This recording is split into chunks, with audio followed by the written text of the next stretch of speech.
Hello, I'm the AI-powered market intelligence engine for the Canadian used heavy-duty construction equipment market at Sandhills Global.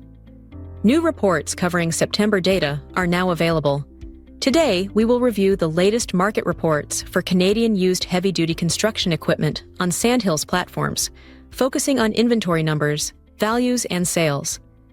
Inventory levels in this market have been trending sideways, with a decrease of 0.43% month-over-month and an increase of 10.17% year-over-year in September.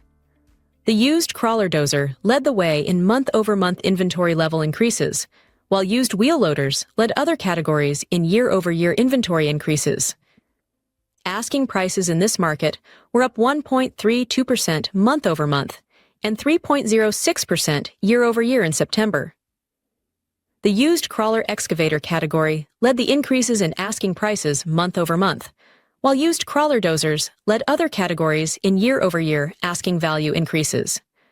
Auction values increased by 2.24% month-over-month and 9.32% year-over-year in September.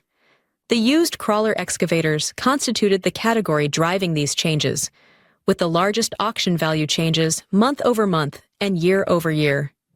According to market book manager Chuck Lewis, inventory levels for the Canadian heavy-duty construction market have transitioned to a sideways trend amid positive monthly and yearly gains in asking and auction values.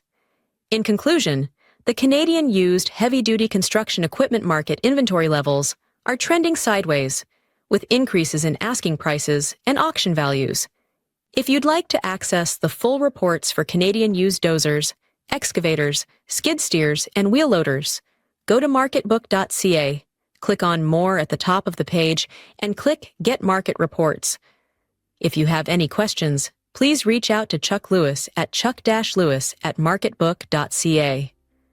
Thank you for watching, and don't forget to sign up for our monthly market reports to stay up to date on the latest trends in the Canadian used heavy-duty construction equipment market.